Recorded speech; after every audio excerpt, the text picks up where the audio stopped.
మున్నూరు కాపు సంఘం పటేల్స్ అధ్యక్షులు కొండా దేవయ్య పటేల్ గారికి, మరి పట్టణ మున్నూరు కాపు సంఘం పటేల్స్ అధ్యక్షులు మహేంద్రన్న, రాష్ట్ర ఉపాధ్యక్షులు ఎస్ నాయుడు గారికి, మరి ఈ కార్యక్రమానికి మన మున్నూరు కాపు సంఘం తరఫున గత ప్రభుత్వం ఇచ్చిన 5 ఎకరాల భూమి,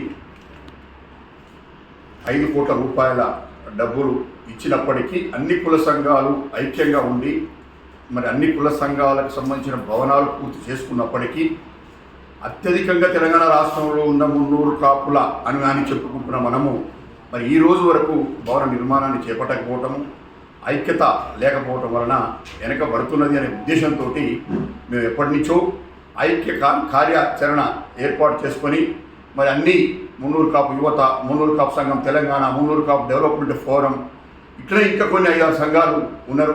మరి వారందరి సమక్షంలో ఒక ఐక్య కమిటీ ఏర్పాటు చేసి ఆ ఐక్య కమిటీ ద్వారాగా మనకు ప్రభుత్వం ఇచ్చిన భూమి కానీ డబ్బులు కానీ మనం ఇవన్నీ ఏర్పాటయిన తర్వాత కొంత డొనేషన్స్ కూడా కలెక్ట్ చేయడం జరిగిందని పెద్దలు చెప్పడం జరుగుతుంది. కొండా దేవయ్య గారు అప్పుడు పెద్దలుగా, మన మీసాల చంద్రయ్య గారు గౌరవ పెద్దలుగా ఉండి మరి వీళ్ళందరి ఆధ్వర్యంలో కొంత వసూలు చేయడం కూడా జరిగింది అనేది కొంత తెలుస్తున్నది.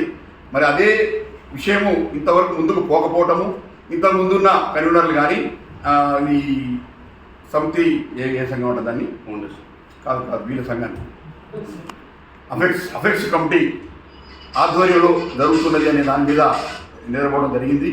మరి ఇంతకు ముందున్న అధ్యక్షుడు మరి వసూలు రాజా ఆ వసూలు చేసుకుంటూ ప్రజల్ని మభ్యపెట్టుకుంటూ మున్నూరు కాపుల విలువల్ని గ్రామాలలో బజారును అమ్ముకొని తిరుగుతూ ఒక బ్యాంకులు ఒక వ్యవహారాలు పెట్టుకుంటూ వసూలు చేసుకుంటూ 1,00,000 నుంచి 5 లక్షల వరకు 1000 రూపాయల నుంచి కూడా మరి సందాలు వసూలు చేస్తున్నారు అని చెప్పారని కుల సంఘాల నుంచి గ్రామాల నుంచి వినికిడి వినపడుతున్నది. కాబట్టి మరి వాళ్ళందరి తరఫున, మా కుల సంఘాలందరి తరఫున మన అఫెక్ట్స్ కమిటీ కన్వీనర్గా మరి మీసాల చంద్రయ్య గారిని ఆ రోజు అందరి ఆమోదంతో ఎన్నుకోవడం జరిగింది.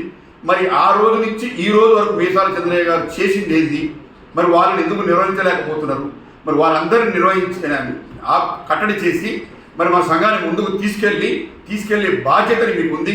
మరి అది ముందుకెళ్ళి మేమందరం మీ వెనకాల ఉంటాము. మేము ఐక్య సమితి ద్వారాగా ఈ సంఘాలన్నీ ఒక గొడుగు కిందకి వచ్చి వేదిక ఏర్పాటు చేసి మరి మీ ఆధ్వర్యంలో మేము ఒక అఫెక్ట్స్ కమిటీ అంటే అన్ని సంఘాలకి అఫెక్ట్స్ కమిటీ, ఆ అఫెక్ట్స్ కమిటీకి కన్వీనర్గా ఒక అధ్యక్షుడిగా మిమ్మల్ని మేము గౌరవిస్తున్నాము.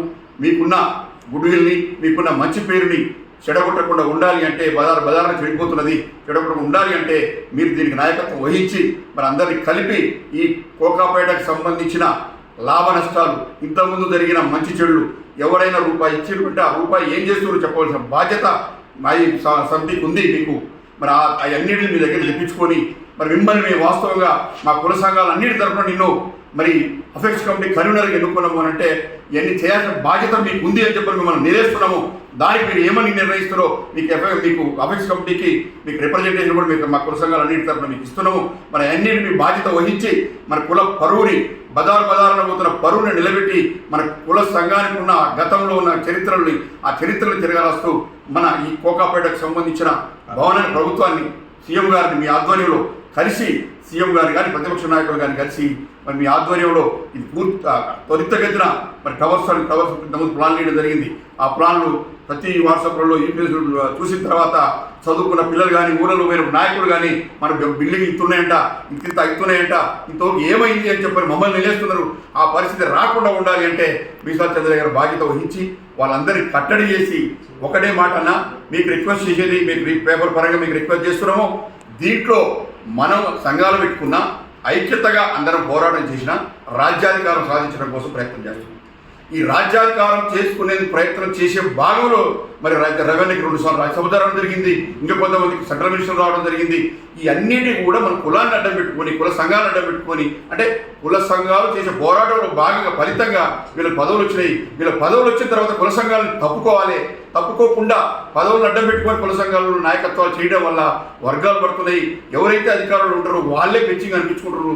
దానివల్ల స్వార్థపూరితమైన రాజకీయాలు ఎంటర్ అయ్యి ఒక పార్టీకో ఒక నాయకత్వానికో పరిమితం అయ్యి ప్రతిమూలందరూ వీళ్ళు నా మనుషులు కాదు అని చెప్పని బదారణ పెట్టి న్యాయం జరగకుండా పోతుంది. కాబట్టి మీరు ప్రత్యేక శ్రద్ధ వహించి పార్టీలకు అతీతంగా అన్ని పార్టీలు కలుపుకొని ఈ కుల సంఘాల నాయకులందరినీ కలుపుకొని ఒక దగ్గరికి తీసుకొచ్చి వాళ్ళందరికీ కట్టడి చేసి ఎవరికైతే అధికార పదవులు పొందిరో వాళ్ళ కుల సంఘాలు కల్పించుకోకుండా వాళ్ళు ఇచ్చే సలహా వాళ్ళు ఇచ్చే ఆ సహకారాన్ని మనం అందుకుంటూ ఎవరైతే స్వార్థం లేకుండా కులం కోసం పనిచేస్తున్నారో వాళ్ళకి ప్రాధాన్యతనిచ్చి మరి దీని మొత్తాన్ని ప్రభుత్వం దృష్టిలో పెట్టి మన అందరినీ భాగస్వామ్యాలు చేసి ఇది పూర్తి చేయాల్సిన బాధ్యత మీకు ఉంది అని చెప్పని తెలియజేసుకుంటూ ఈ అవకాశం ఇచ్చిన మీ అందరికీ కృతజ్ఞతలు సెలవు తీసుకుంటున్నాను. నమస్కారం.